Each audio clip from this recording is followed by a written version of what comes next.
Hi everyone, my name is Leo and with this video we share a direct comparison between the Ampero 2 versus the Mooer GS 1000.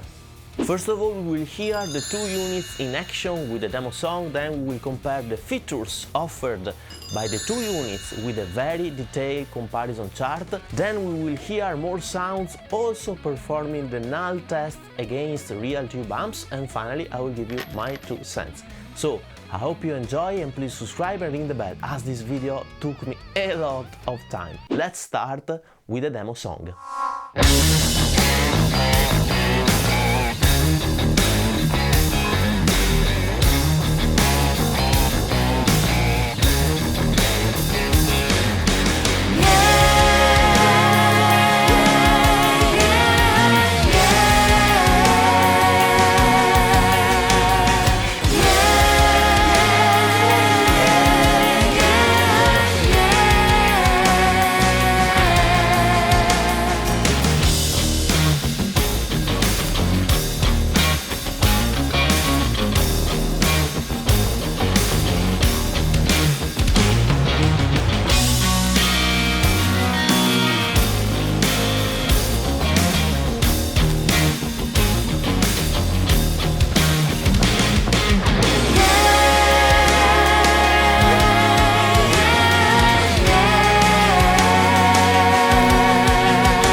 Check out the differences between the two units considering the items shown in the screen, like the signal chain management, the I/O, etc. First of all, in the Ampero we have 87 amps, 68 cabs and 10 mics, with 4 of them that are combinations like an SM57 and a Royer 1-to-1.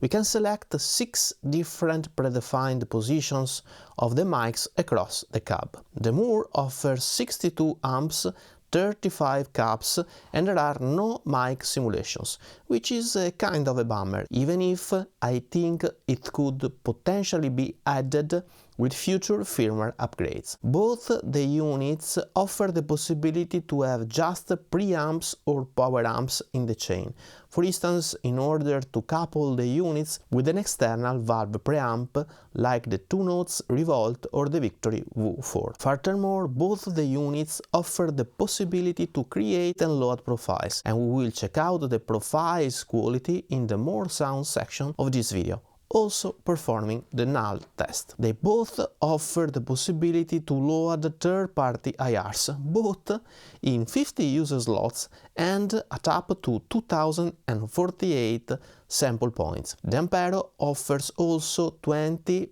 pre-installed selection IRs. In terms of effects and effect chain management, the Ampero offers more than 60 effects arranged in up to 12 effects blocks. The Mooer has more than 130 effects with 14 effect blocks. Both the units offer the possibility to have parallel paths of effects that could be also independent, for instance for 2 different instruments. For instance, in order to managing 2 different instruments, a bass guitar and an electric guitar, or an electric guitar plus an acoustic guitar. With both the units we can arrange the effects in whatever order we want, also replicating many instances of the same effect block. So for instance, 2 overdrives, 3 overdrives, or even 4 overdrives. Of course, the number of effect blocks we can load in a chain depends on the DSP power and the quality of the effect we load, which is not always the same. In my tests, I noticed that generally we can load more effect blocks in the chain with the Mooer. That, for instance, allows us to load 3 profiles blocks in the chain, where the Ampero loads 2 of them.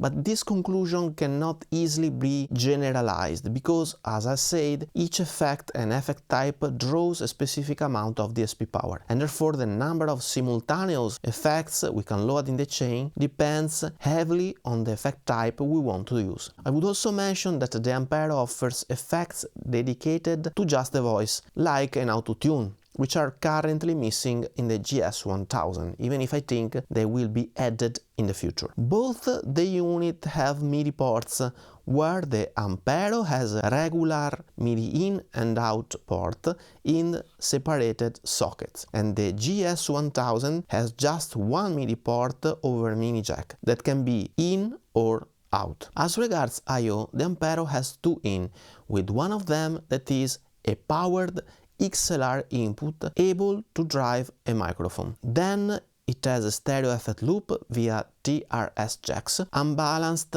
and balanced outputs in dedicated sockets, an headphone out and a dedicated aux in. The GS1000 has 2 inputs, with one of them that, like the Ampero, is a powered XLR socket. Then it has a stereo FX loop via TRS jacks, balanced stereo outputs via TRS jacks, and a dedicated headphone out. It does not have an aux in, but you can stream music via Bluetooth. So here the main differences are the balanced and unbalanced stereo out of the Ampero in different sockets, where the GS1000 offers balanced out via TRS, and the missing aux in of the GS1000, that is, on the other hand, compensated by the possibility to stream audio via Bluetooth. In terms of foot switches and the expression pedal, they both have 4 foot switches, and the Ampero has an expression pedal which is missing in the GS1000. Both the units have an input for an external controller. Both the units offer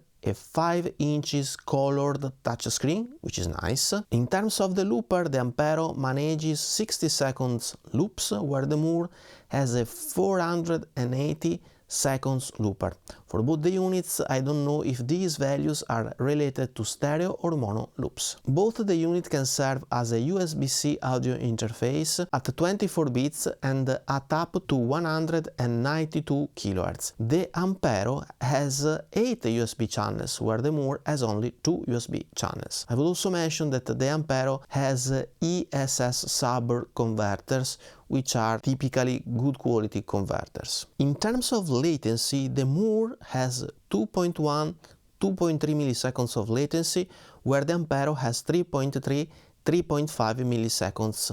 So there is a tiny difference here, where the Ampero is a bit slower. In the channel you can check out dedicated video for the Ampero latency and the Mooer latency. Both the units offer something similar to Line 6 snapshots, with 4 scenes for the Ampero and 4 sub-patches for the Mooer. The Mooer offers also Bluetooth audio and an AI-driven EQ, which is nice. Then we have the power needs, where both of the units are pretty power hungry in terms of amperes. Let me also point out that the Ampero can run at 18 volts, that in theory should guarantee more dynamic excursion, and there is a specific version of the Mooer GS1000 that can run on a rechargeable lithium battery, which is a nice option. In terms of dimensions and weight, of course the Ampero is bigger and a bit heavier, having the expression pedal included. And finally, for the price, the Ampero is a bit more expensive, even if, of course, if we add an expression pedal to the Mooer, I think they would cost a very similar amount of money. So let's summarize the main differences in my opinion. The Ampero offers the mic simulation, the Mooer offers more blocks in the signal chain, the Ampero has both MIDI in and out and an expression pedal included, where the Mooer has only one MIDI in and no expression pedal. The loops in the GS1000 are much longer, where in the Ampero we have more USB channels, 8 versus 2. The GS1000 is a bit more efficient in terms of latency and offers Bluetooth audio and an AI-driven equalizer. In terms of price, I think they are pretty similar, especially if you add an expression pedal to the GS1000. And now let's hear some more sounds in order to verify the quality of the tone produced by both the unit, also performing some NULL tests. Welcome in the more sound section of this video. That is gonna be very interesting. We will now first of all compare the two units versus a real PLEXI using the PLEXI amp models already available in the two units and coupling them with the Greenback IR, the same IR used also for the real amp. Then we will perform the NULL test comparing the profiles I have created of a real Soldano coupled with a Greenback speaker.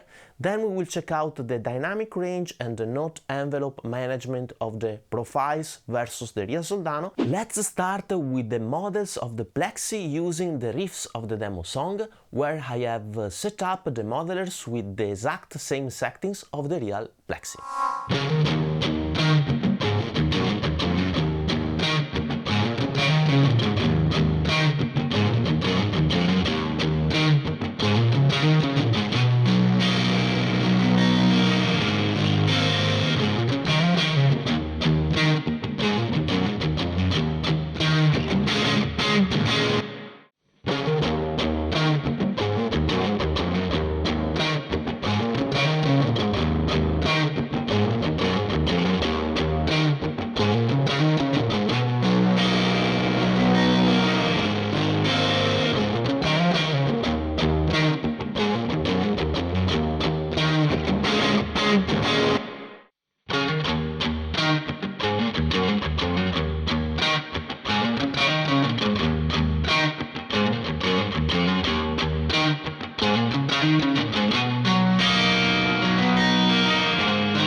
So what do you think? Is there a clear winner for you? Please write your opinions in the comments section. And now let's move to the NULL test. In the case you have not seen my previous videos, the NULL test is based on the principle that if you play at the same time two sounds, with one of them phase inverted, the lower is the resulting integrated LUFS, the higher is the similarity of the two sounds. So let's now hear the real Soldano versus the Ampero 2 profile phase inverted.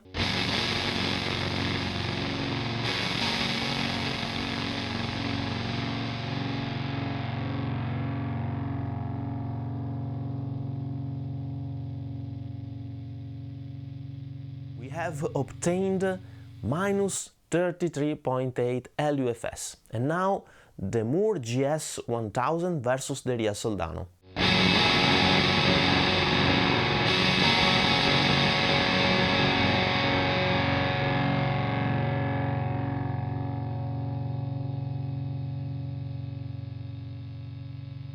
And here we have minus 27.1 integrated LUFS. So summarizing, Ampero 2 versus real Soldano, minus 33.8, Mooer GS 1000 versus real Soldano, minus 27.1.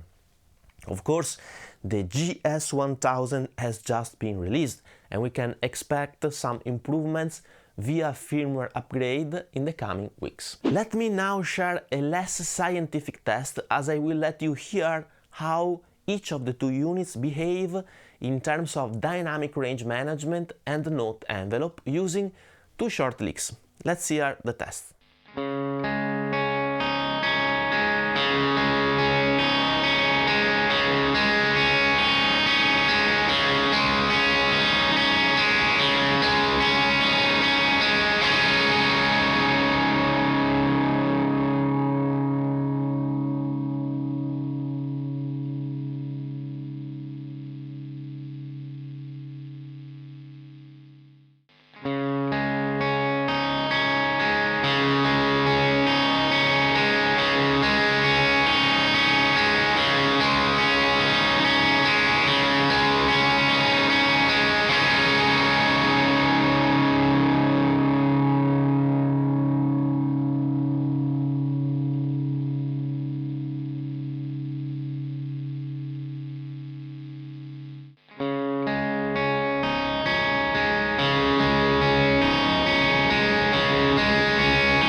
Okay, have you heard any difference? Please let me know in the comment section below. Final considerations here, and please notice that these are gonna be my personal opinions for my specific use cases, and you may not agree with me, and this is totally fine. Furthermore, Hotone and Mooer have sent me these units for free, but they are not asking me to say anything, and this video is not paid nor sponsored. I have to say that it is pretty hard to make a choice here. We have almost two complementary units, where one is lacking a feature, the other one has it, and vice versa. Let's try to recap the main differences in my opinion. What does the Ampero 2 offers more than the Mooer? I would mention the mic position simulation, both MIDI in and out in regular MIDI ports versus one MIDI port via mini jack, the 8x8 audio interface with the ESS sub converters versus a 2x2 audio interface, the expression pedal and the vocal effects like the auto-tune that currently is not available in the GS 1000 but can of course be added with future firmware updates. On the other hand, the Mooer has more effect blocks, 14 versus 12, a bit better latency performance, a much longer looper, an AI-driven EQ, and can be battery powered if we purchase the Li version of the GS 1000. The Mooer is cheaper, but of course if you add an external expression pedal, I think that the price would become pretty similar. If one or more of these features is important for you, then the choice could be easily done. As regards the tone, well, here we enter in the reign of the personal preferences. Nonetheless, I would just mention that in the NULL test, the Ampero performed better. Of course, the Mooer has just been released, and therefore there could be potential improvements to the profiling creation process via firmware updates. In the demo song and in the more sound section of this video, there are also some riffs played using modeled amps and not profiles, so that you can judge yourself which one you prefer. Here I would kindly ask you to write a message in the comment section if for you the tone differences are a decision factor and which one you prefer. All in all, these are pretty similar devices. I don't see a killer feature of one unit over the other unless one of the aforementioned differences is important for you, and of course unless you prefer the tone of one unit over the other. But now it's your turn. What are your opinions? Which unit better suit your needs? Which unit would you buy? Please let me know your precious and valuable opinions in the comment section below, so that together we can help other guitarists to make the right choice. We have now reached the end of this video. Hope you enjoyed, and if you did, please subscribe to my channel, ring the notification bell and leave a thumb up, as it would be of great help. If you're interested in my IRs or in my Tronix profile, you can check out the link in the card above or description below, where there is also a link to a playlist of songs of mine and to my new EP, Art, Love, Freedom. Thank you so much for watching, and see you soon in the next video. Bye bye.